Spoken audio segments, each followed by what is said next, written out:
matagutlo, matagadlaw. Adunay mga panghitabo dito sa kauluhan. Panghitabo sa gawa sa atong nasod ug adunay mga panghitabo dinhi sa atong dapit. Mga panghitabo nga mo'y makapaikag sa katawhan nga mabinantayon sa lakat ug dagan sa panahon karon. Itanyag ning istasyon DXSR ang 7 o'clock Breakfast News.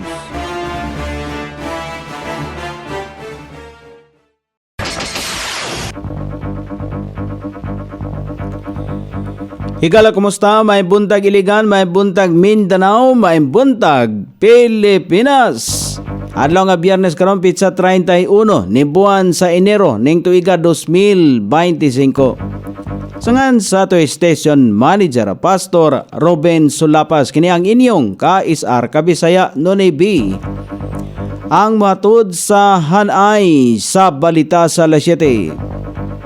O karon sa ulohang tudling sa ato mga balita, Iligan City Waterworks System dili privatize mga programa, training, pagpauswag sa serbisyo gipatuman paghapon. Trabaho sa 7,000 ka mga negosyo sa Iligan milukat og mirenyo sa ilang permit. Karne gikan sa slaughterhouse sa Iligan gitugot nga sa NMIS nga ibaligya sa mga merkado sa tibok nasod. Sa kauluhan, DMW gipasigarbo ang paglambo sa labor market sa kalibutan. LTO magpahugot sa practical test alang sa mga motorcycle riders. Oplan katok sa Philippine National Police magpadayon paghapon. Grupo sa Dingbaksya victims gibatikos ang dismissal cases nga atubang nila ni Representative Garin og uban pa. Balita sa gawa sa nasod, Trump gipamahayag nga walay kasiguruhan nga masulbad ang panagbangi sa Gaza. Balita sa kinabuhing Kristohanon, pastor sa Cuba nakagawas na human sa 3 ka tuig nga pagkabilanggo. Kini ang ulohang tudling sa itong mga balita nga dalit kanato ning istasyon.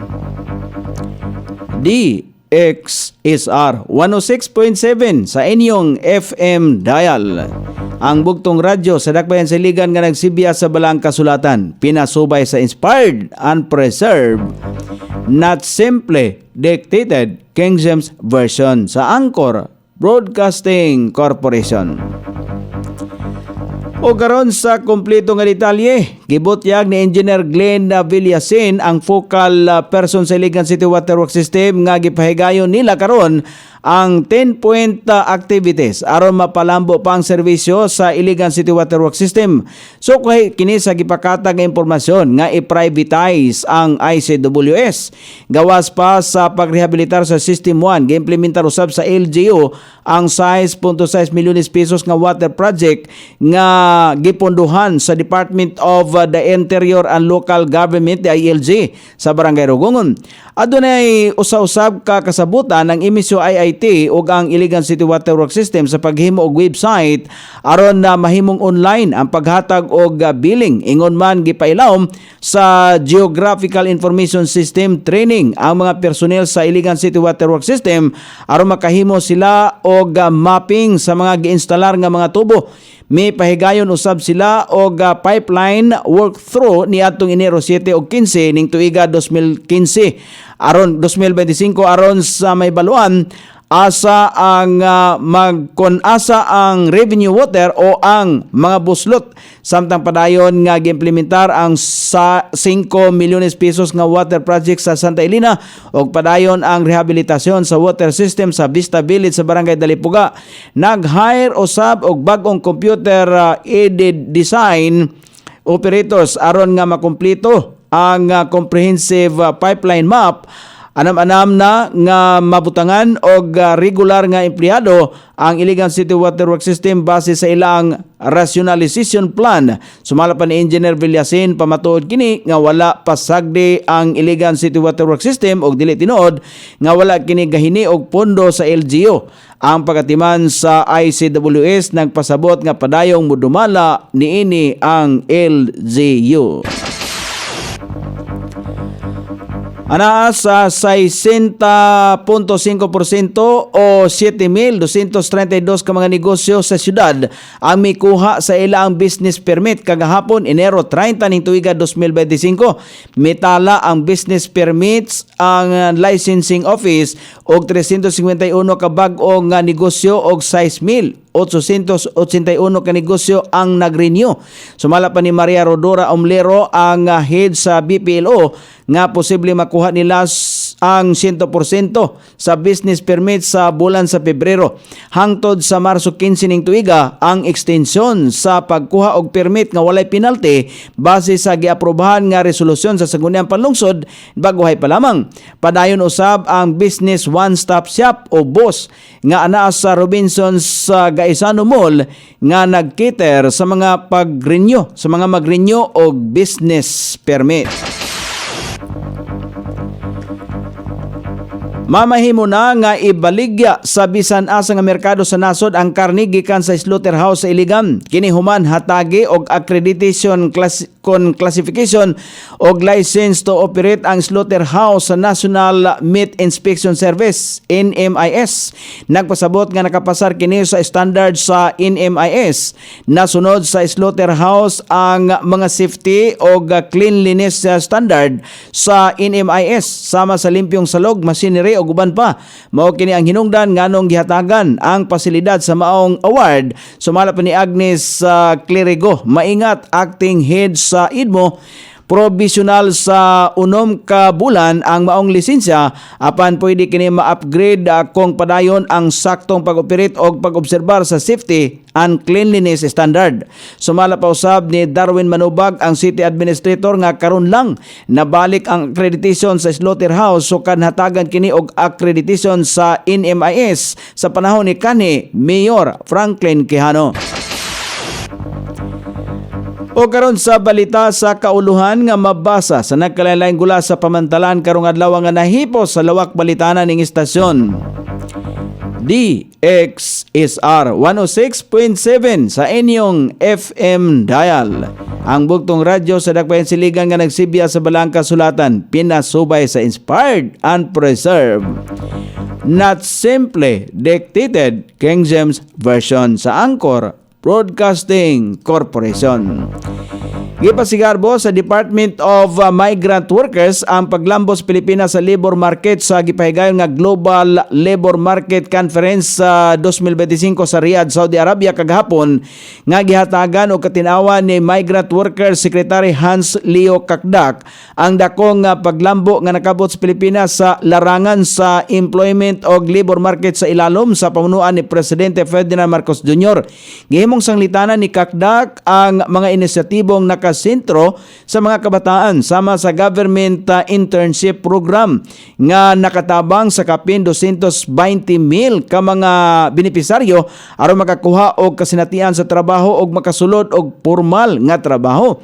Yatagan og katinawan niini nga ang programang training sa nga tukma nga panginahanglanon sa industriya og ang community-based training nga naghatag og espesyal nga kasayuran sa mga Pilipino sa grassroots level. Gipaligon usab sa Pilipinas ang mga bilateral agreement sa mga nasod sama sa Saudi Arabia, Kuwait ug Japan aron masiguro ang kaluwasan sa mga trabahante nga mas daghang oportunidad sa trabaho sa ubang nasod. Kini ang pinasubay usab sa nahimong pahayag ni Presidente Bongbong Marcos Jr.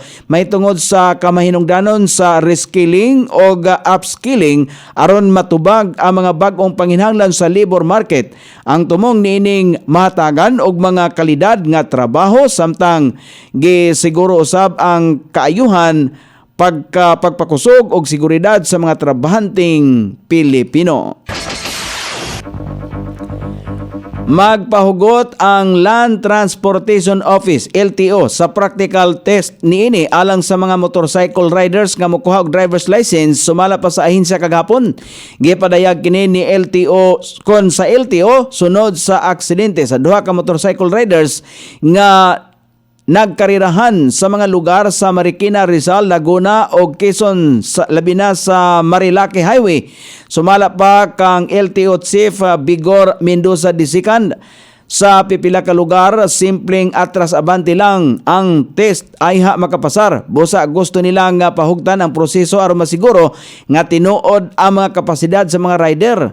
Na ilhan sa LTO ang mga lugar alang sa hapsay nga practical driving test sa lain-laing bahin sa nasod. Target usab sa ahensya nga makapatukod og pasilidad sa mga nag-unang lungsod sulod sa 45 ka adlaw gawas nini.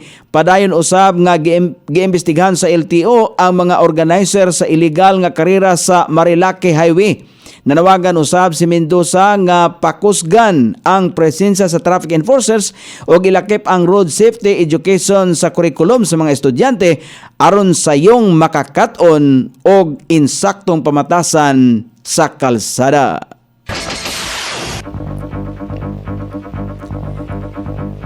Magpadayon paghapon ang Oplan katok sa Philippine National Police. Kini ang ipaniguro ni PNP Chief Police General Romel Francisco Marbil hangtod dili paghapon sila magkasultihanay ni Commission on Elections COMELEC Chairman George Erwin Garcia. Sumala pa ka Marbil, gisiguro niya sa COMELEC nga ang bugtong tumong sa ilahang operasyon ang i-account ang adunay mga unregistered nga pusil tungod kay mahimo paghapon kining magamit sa krimen. Maynong danon nga gustong kun mahinumduman nga gustong isuspindi ni Chairman Garcia ang Oplan katok sa Philippine National Police tungod sa election period karong panahon na og mamahimo kining gamitong pagpanghadlok sa publiko ug makaapektar usab kini sa desisyon sa mga pagboto sa nagsingabot nga eleksyon. Pagpatinaw pa ni Garcia nga aduna nay gipatuman nga ban busa walay makagawas nga mga armas kadto lamang adunay exemption gikan sa COMELEC. Kung ipatuman sumala pa ang Oplan katok, mapahigayon ang search operations nga walay warrant nga supak sa batakang balaod. Sa bahin usab sa Philippine National Police kaniadto pa gihimo na kini sa nasudnong kapulisan bisan election period. Gibarugan niini nga trabaho lang sa kapulisan nga maglocate og firearms og dili usab mga botante kun dili mga individual nga adunay expire nga rehistro sa lisensya sa pusil ang katukon sa mga pulis og tumong lang nining pahimangnuan aron i-renew nila ang papilis sa ilang mga armas.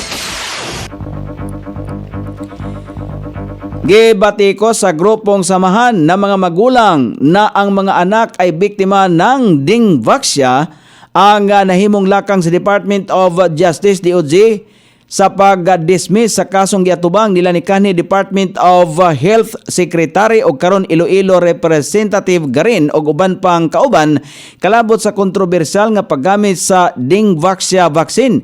Mainumduman nga gipasakan og kaso ang grupo ni Garin. Pipila ka mga tag-as nga opisyal sa Department of Health, top executive sa vaccine manufacturer nga Sanofi Pasteur Incorporated o vaccine distributor nga Zwelling Pharma niatong 2019 tungod sa sumalapay pagkamatay sa pipila ka mga bata nga nabakunahan sa dingvaxia vaccine.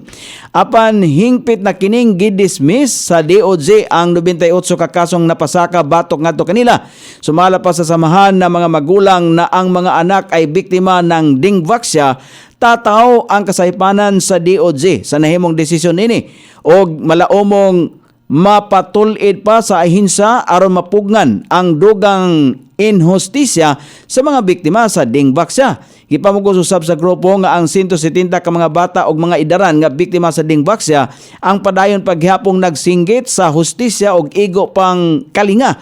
Tungod sa sumala pay pagpasagad sa mga opisyal, miapilar usab ang grupo ngadto sa DOJ nga balikan ang nahimong desisyon og subling pagatun-an ang patong-patong nga kasong gipasaka batok sa mga respondents aron mapapanubag kini sa balaod. O karon sa balita sa gawas sa nasod, gipamahayag ni US President Donald Trump nga wala pay kasiguruhan nga masulbad na ang kasamtangang panagbangi sa Gaza. Sumala pa ni Trump nga dili giyera sa Amerika aron manghilabot siya sa panghitabo. Dugang pa ni Trump nga kumpiyansa kini nga sa diplomatikang estratehiya nga ipatuman ini sulod sa iya ang pagdumala karon. Gipasalamatan usab niya si Envoy to Middle East nga si Steve Witkoff tungod sa dakong kabahin ini sa diplomatikong kalihukan sa iyang administrasyon. O karon sa balita sa kinabuhing Kristohanon, nakagawas na gikan sa bilangguan ang usa ka pastor sa nasod sa Cuba human nga gibilanggo kini sa kaniadtong tulo ka tuig na ang nilabay. Ang naasing pastor na preso tungod sa pagkalambigit nini sa mga nagprotesta batok sa Cuban dictatorship. Sumala pa sa naasing pastor nga samtang anaa siya sa prisuhan, nakatilaw kini og torture og pagkatangtang sa ngipon tungod sa kusog nga pagkulata ngadto kaniya. Nataho nga ang protesta sa iyang giapilan mao ang panawagan sa libuan ka mga katawhan sa gobyerno tungod sa sayop nga pagdumala nini sa food and medicine distribution, electricity blackout, human rights restriction og uban pa. O karon sa kahimtang sa pagbanabana sa dagan sa panahon, ang northeast monsoon padayon makapektar sa northern ug central Luzon, ang Cagayan Valley, Cordillera Administrative Region, Aurora, Quezon, Metro Manila, Rizal, Ilocos Region ug ang ubang bahin sa central Luzon, ubang bahin sa nasod nga Pilipino, ilabi na ang Mindanao. Ang makatagamtang paghapon o madag-umon nga kalangitan karong adlaw, inubanan sa patak-patak ka mga pagulan kini epekto sa amihan og esterles. Sukod sa temperatura dinhi sa dakbayan siligan, ang kabugnawon ana sa 23 ug ang kainiton mosangko sa 29 degrees sentigrado. Ang adlaw misilang kaganiya sa alas 6:25 ug mosapon niya sa alas 5:55 sa sayong takna sa kagabihon. Inyong nabati ang kinatibuk ang hanay sa balita sa alas 7 nga dalit kanato ning istasyon. DXSR 106.7 sa inyong FM dial. Ang bugtong radyo sa dakbayan siligan nga nagsibya sa balaang kasulatan, pinasubay sa inspired and preserved, not simply dictated King James Version sa Anchor Broadcasting Corporation. Sangan sa tigsuat sa atong balitang internasyonal ug sa kinabuhing Kristohanon, pitjan sa balita lokal, Coney Island, sa ato station manager Pastor Ruben Solapas. Kini ang inyong ka-isar kabisaya Nonoy B. Magpasalamat ug mingon. Mayong buntag, Iligan.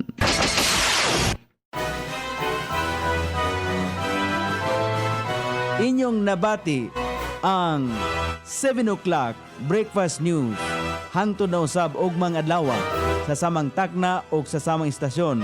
Daghang salamat sa iyong pagpaminaw ug maayong buntag.